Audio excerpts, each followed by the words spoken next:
Hello, everybody, and welcome to the Women's Soccer Show. I'm Sara. And I'm Allie. And Helen! You sounded really far away there for a moment. This was a wonderful, amazing week in women's football. I feel like it happened just because we talked about how boring it's been. And then just to spite us, it came back with a wonderful weekend of women's football. But I'm happy about it. We're just going to get right into it. Manchester City versus Arsenal. Helen, you were there in person, cheering on your girls? Cheering on my gals. Do you know what? As the season's going on, it's just really difficult not to love Arsenal as a team, as a unit. I don't want to skip straight to it, but... Yeah, I was going to say, hold on there for a second. I think everyone knows what I'm referencing when I say their togetherness in terms of, like, in one image was their, like, coming together, all of them on the pitch to celebrate. And I just think they just look so together. They look like a team that's going for the title. They don't look afraid. And the whole game was cagey and then into a real burst, 10-minute burst at the end that was just so enjoyable. And you know how I know it was enjoyable?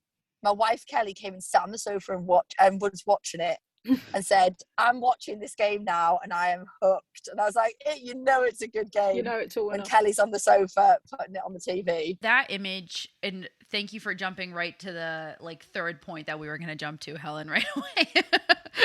We're going to come on to it. Allie, you're going to keep the peace here because while that was an incredible goal, I literally have chills thinking about that image of them all coming together and Tobin Heath being the centerpiece of it too, but that's just my own personal thing.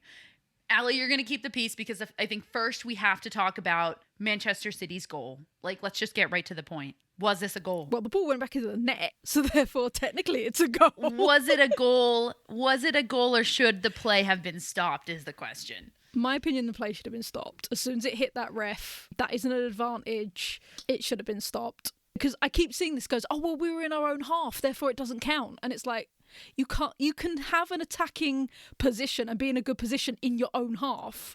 You don't have to be in the other team's half for that to count. As soon as it hit the ref and it bounced into a pass, it should have been drop ball. Clear as day. For me, the rule since 2019 was that if the ball is affected by hitting the referee, i.e. it changes direction, it goes to another player of an opposition team, or it's basically you're assisting play like you are there, where it hits the back of a heel. To be honest, referee should be on the blooming field because it was a beautiful pass, wasn't it? Yeah, it was gorgeous. Back of a heel flick. I was like, you are talented, my friend. But yeah, absolutely. My thinking is, in the moment of, the speed of the game, I get it as a referee, you're like, oh crap. But as soon as the ball hits the back of the net, it's only 10 seconds later. I think she has the opportunity then to just think about it and go, I'm really sorry, I'm revoking that goal and we're coming back to here. And it would have caused outrage from the City players. But, in the long run, I don't think that Gareth Taylor could have complained afterwards. I don't think the players could have complained afterwards because it's 100% an error on the referee's part. My fury with this is that this can change the face of the table by the end of this season. Yeah. That is, when I say game changer, I literally mean it is a game changer. Those 2 points lost for Arsenal could change the entire face of the Women's Super League 2021-22 season. And I know things, go in cycles and people make mistakes and it works both ways. But actually, this is a crucial game. There's not that many fixtures in the WSL, and those points are crucial points. So I'd be furious if I was Arsenal and you're jammy as anything if you're Man City. Yeah, I mean, to be honest, when this first happened and I saw the referee kind of be like, play on, I was like, that's fair. It was City's possession. It ended up going to a City player. Fair enough, play on. And then 10 seconds later, the ball was in the back of the net. And to be totally honest, I didn't think all that much about it until the commentary for the rest of the game was really just centralized on, oh, that shouldn't have been a goal. That shouldn't have been a goal. Here's why. And that's what really changed my point of view. Yeah, this is an important game. This affects the rest of the table. Sometimes I hate these discussions because we don't know what would have happened in the rest of the game. Would Arsenal have really had the type of passion that they showed in those last 10 minutes to put that goal away had City not scored and gone up? I don't actually know. But at the end of the day, I think rules are rules. It shouldn't have been a goal. I actually thought I was going to have to fight you on that, Helen. But I'm glad we can move not forward. at all. One extra thing on it is I think, like, when there is like the famous handball Spurs goal against Man City earlier in the season, or when there's a clear offside goal and no VAR in the women's game, you kind of forgive them because those are errors. But with that, the referee knows it hit her because it hit her at pace. You know it hit you. And that is just, it really is a very common FA rule. Like, it's not like a one where you have to deep dive. It's a very common rule. It's like, very common.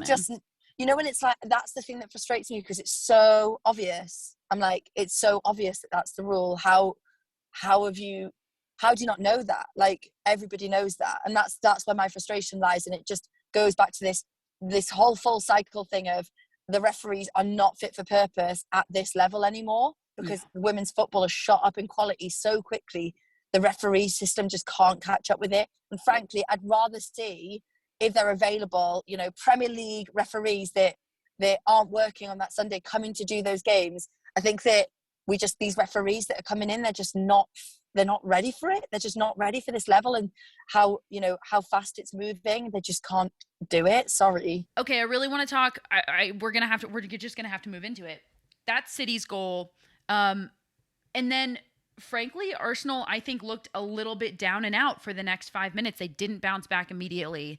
And it was only when the substitutions of Blackstenius, which, by the way, what an incredible signing by Arsenal. Like, you think about a front three of Blackstenius, Miedema, and Heath. If that doesn't end up being the front three that Arsenal starts, no disrespect to Beth Mead, but that is a quality front three. And if that doesn't end up being the front three that Arsenal starts, I'm going to be a little bit confused. That's a bit of a tangent.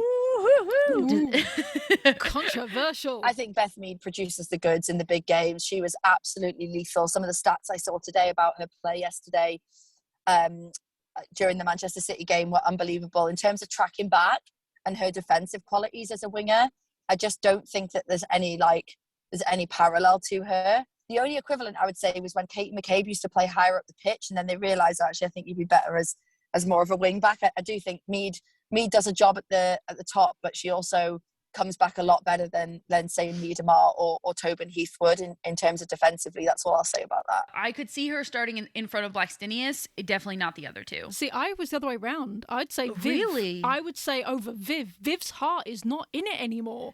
She's gone.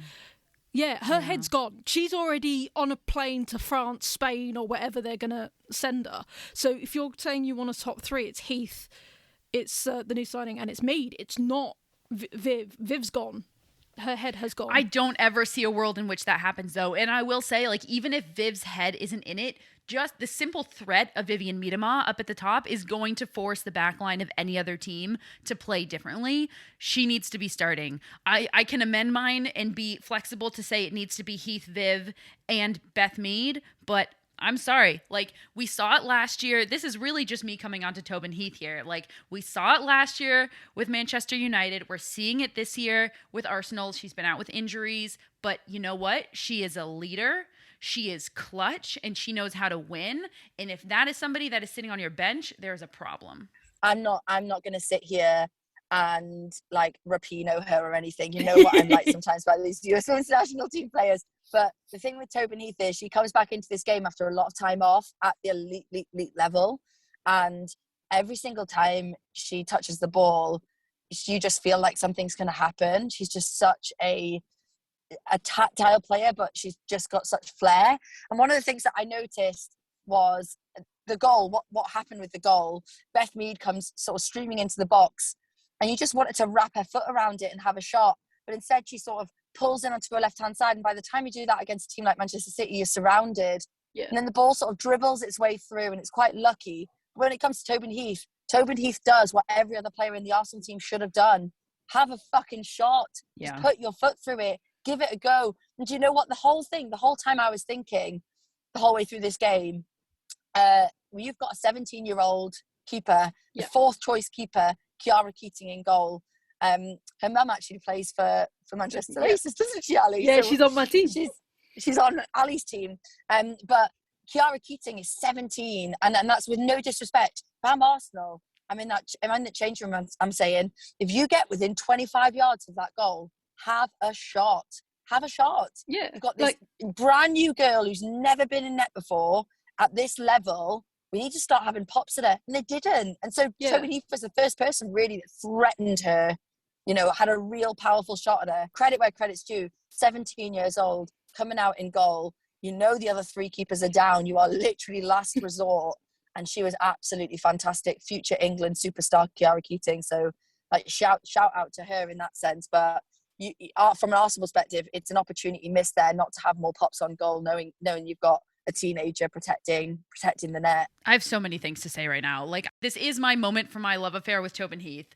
Helen said this at the top, so let's just talk about it for a moment. That moment for Arsenal is one that we might look back on at the end of the season and say, look at that team and look at how they came together in that moment, fighting for something that they wanted and doing it together, and look at that cohesive squad. And that is what wins championships.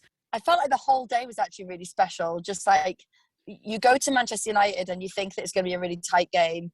And then I went on to the City game and I thought, if Arsenal take something from this, they've got to be thinking, we've got one hand on this trophy.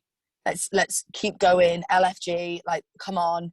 And I just felt like when that goal went in, it was just a moment of, that's it. Our hand is on that trophy. Let's get another. Let's get the 3 points from these lot. We're much better than these lot. You just felt the confidence oozing from the entire squad. It was almost apt that it came on. It came from a sub. That just shows the power and the depth of that Arsenal squad. That a sub comes on, puts the ball in the back of the net. They've been screwed over by the referee 10 minutes earlier. You just felt like Arsenal are going to go all the way. And how brilliant is that for the WSL? That it's not going to be Chelsea again, I don't think. I really want to agree with you. I really, really, because I want it to be Arsenal. But I feel like Arsenal's had that moment already a couple times this season, and we've seen them fall from grace after it. For me, this absolutely, while it was a great moment for Arsenal, and if they do win, we might look back on this game and say hey, that was it. But absolutely, this is not the moment for me to say that Arsenal will win this title. Arsenal's been sliding. They've got these 2 great forwards back into the rotation, but they've been inconsistent throughout this entire league so far. And for me, the inconsistency has been in 2 different places. It's been in the back line, number 1, and part of that is Leah Williamson missing, but it's been in the back line, and it has also come, I will say, from the head coach in the so many rotations of the midfield. And it is very hard to build in a championship squad, to build when there are so many rotations on a game-to-game basis. And I actually think that that's kind of paralleled in City. I think that there's some instability in the lineups. For City, it came from injuries for the first part of it, and from Gareth Taylor. But it's been hard for both teams to build on that. So I really think that while this was a great game, the most that it showed to me is that City actually is going to be contending for those top 3 spots. I disagree with you so hard. I couldn't disagree with you more.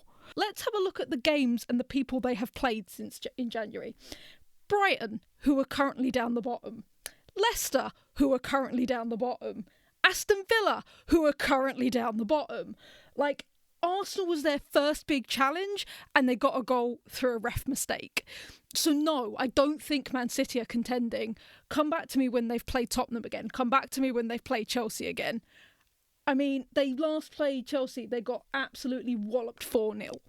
So I don't think this is Man City's season at all. I don't think they're going to hit top 3. I think they're lucky to hit top 5. Looking at anything from September to January in a Manchester City sense is kind of futile, because I just think it's such an anomaly of a few months for that club.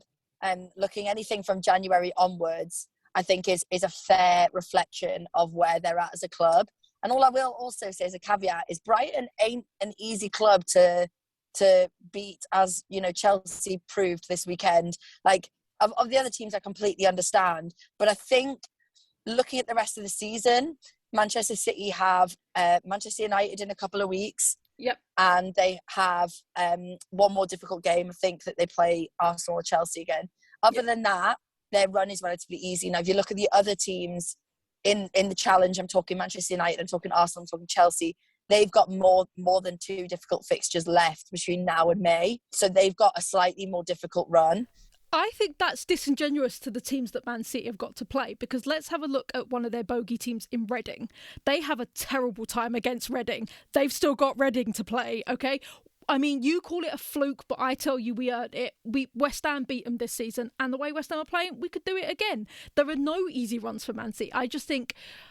Isn't that the joy of this season? Oh, Sorry absolutely. to interject, because you're right. But like somebody said earlier, look at this table, the relegation battle, the battle for the top three. It's the battle for the title. It's like there's just battles all over the place. So you're right. It's become a fully fledged elite level league. Whereas even 2 seasons ago, you just go to Brighton and roll over 11-0. Like it was like those sort of games. And this season, West Ham, Spurs, Manchester United, Brighton, these are all horrible teams to play against, no matter who you are. Helen, we're going to go around the world. Will you do everybody a favor and sing the little jingle for us? Around the world, around the world. Oh, a bit of a blocked nose there, but I think it was good enough. We're heading to Scotland first. North of the border, the league has started back with a bang. Current league leaders Rangers squeaked a 2-1 win against Hibs. Glasgow City kept up the pressure with a win over Spartans. However, Rangers are undefeated in all 13 games. It looks like the trophy will be heading to the Blues side of Glasgow.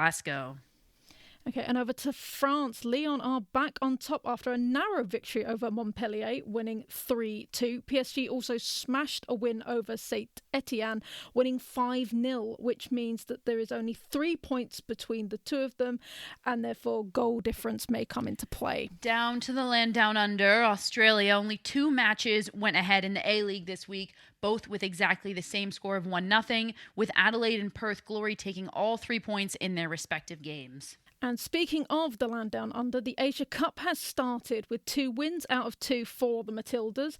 Other contenders include China and Japan, both with 2 wins apiece. Sadly, however, the hosts India have had to withdraw from the competition due to an outbreak of COVID within their camp, and they could not field all 13 players required. Have you checked out Total Football Analysis yet? TotalFootballAnalysis.com provides researched analysis on loads of football games, including women's football. Want to know why Miedemar scores so many goals? Do you want to explore how City have turned it around this season? Head over to TotalFootballAnalysis.com and sign up to learn more about the beautiful game.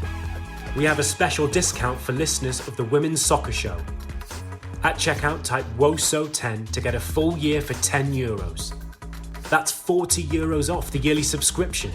Head over to TotalFootballAnalysis.com and type WOSO10 at checkout.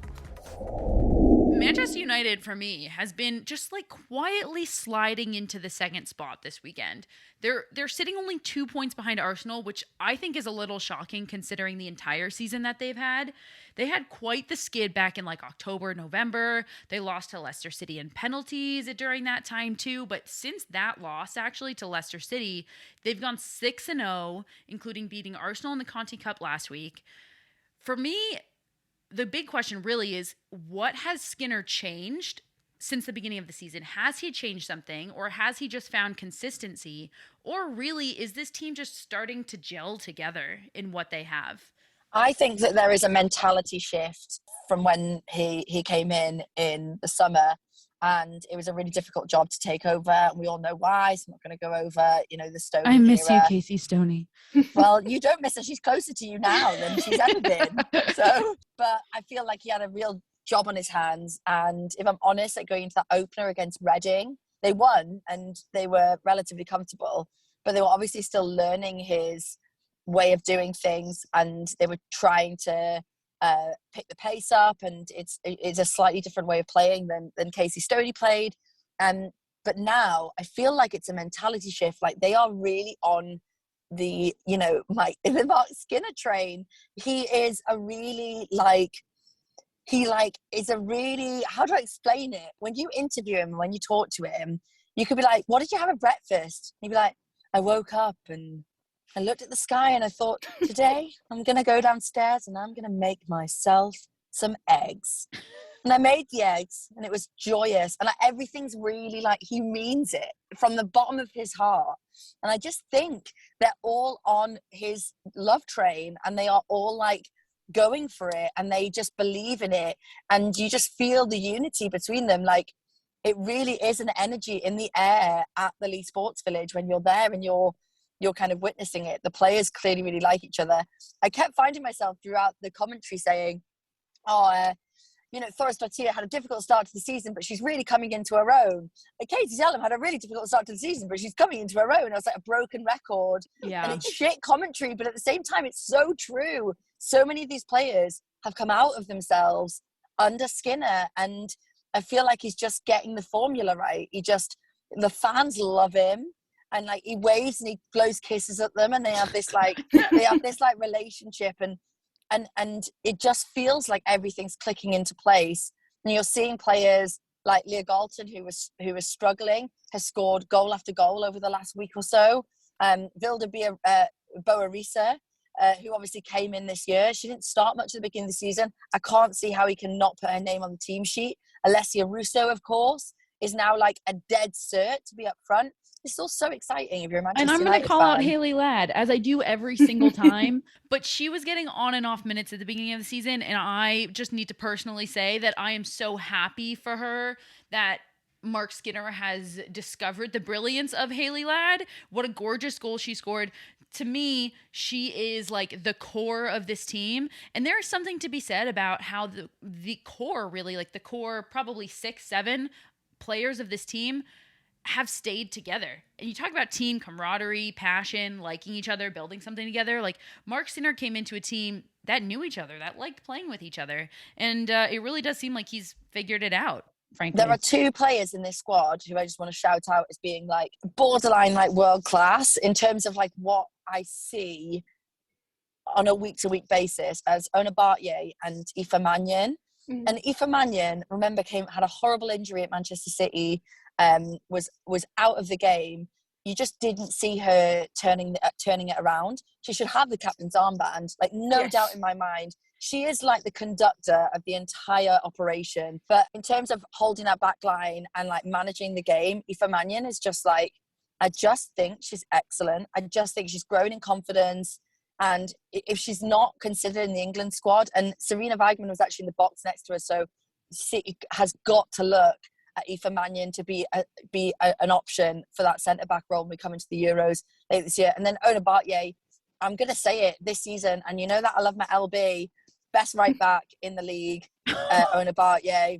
She is unbelievable. Lucy Bronze, turn the podcast off. I'm so sorry you had to hear Lucy, that absolute slander. You've been unwell. I'm sorry. I couldn't agree more. She's always been slightly underrated. She is as consistent as consistency comes. And she's always on the pitch. And she's always just...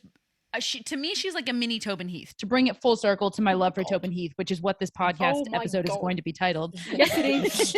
I'm in charge of that this week. Yes, it is. But truly, she is just like a little bit more defensive. And she's going to shine, frankly, in the Spanish national team moving forward. 100%. And on the other side, Tottenham Hotspur, like genuinely, it was just not a single threat came Manchester United's way, summed up by one shot on target, six shots in total. This is not a team that's, fourth versus third or fifth versus fourth.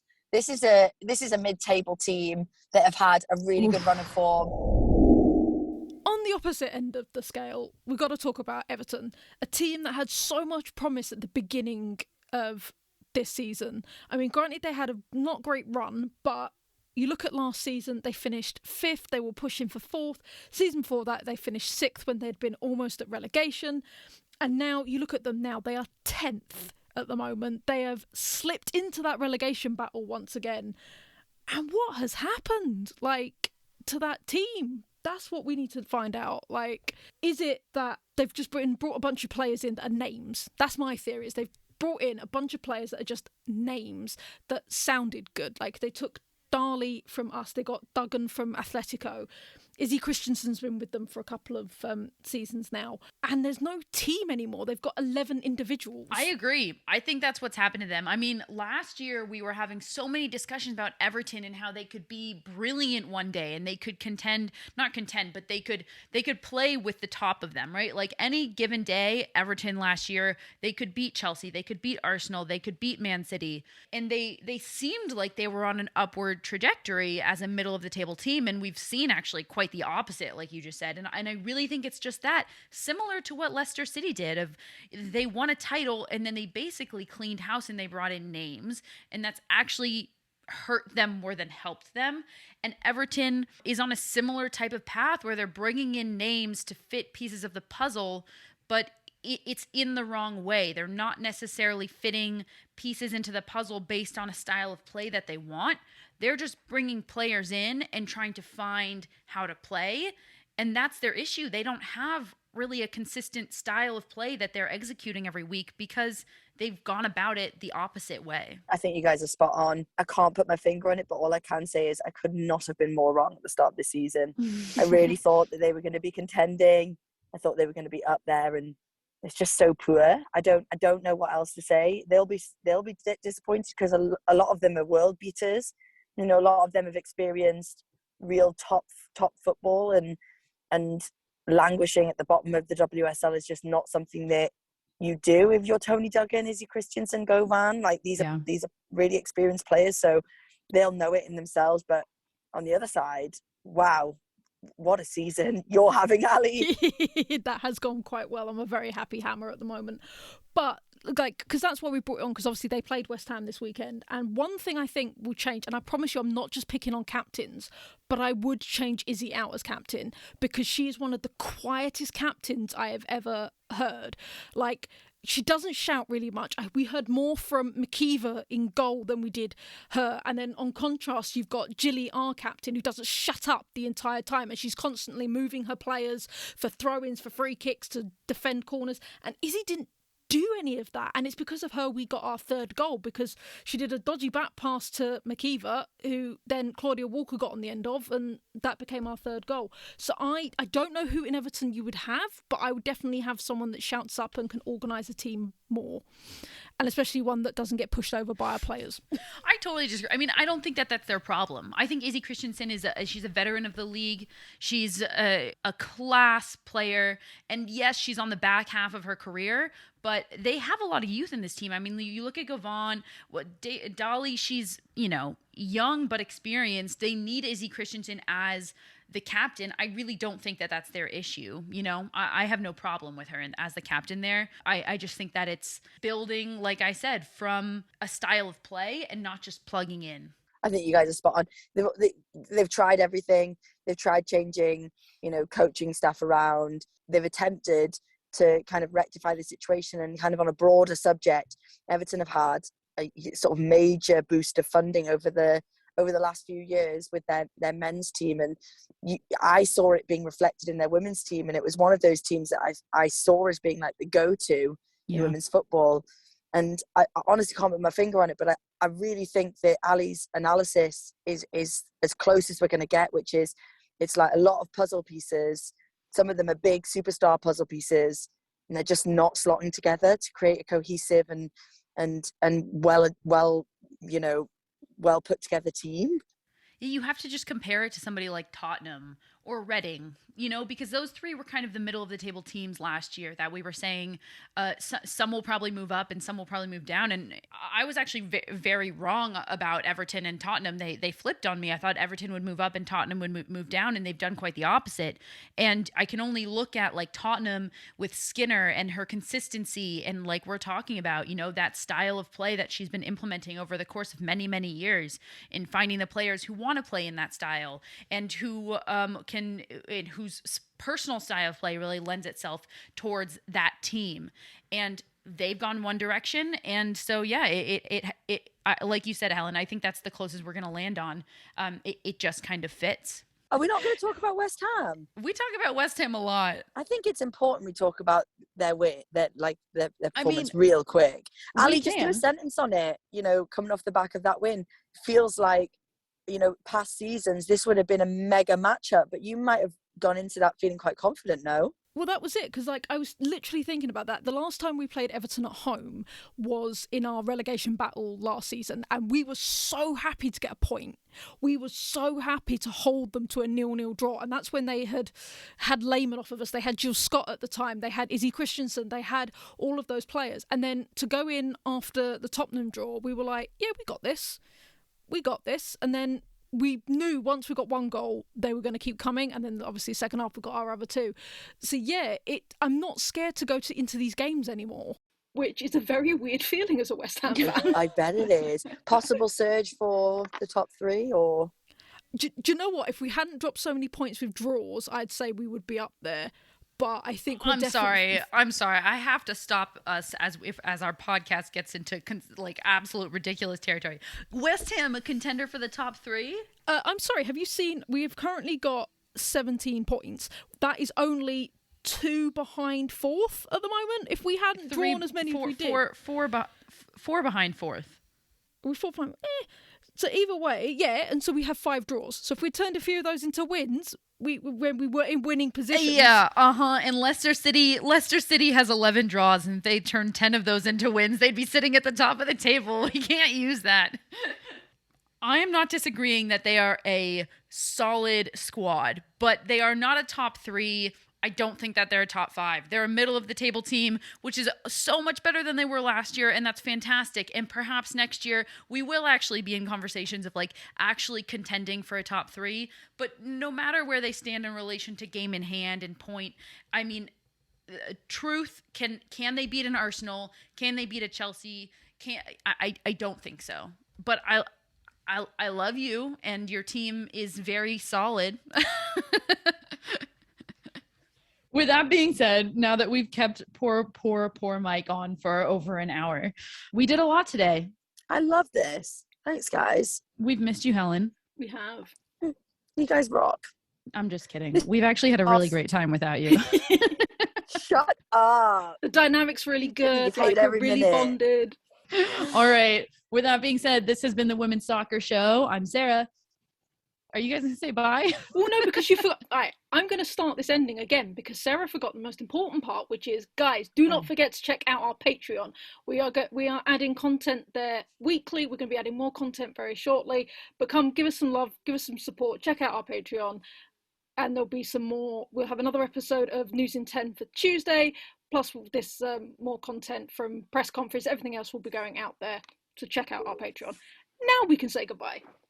Thank you for keeping us together while I've just been swept up by the tornado that was Helen coming in. Helen's back on field again. This has been the Women's Soccer Show. I'm Sara. I'm Allie. And I'm Helen. Thanks, everybody. Bye. Bye.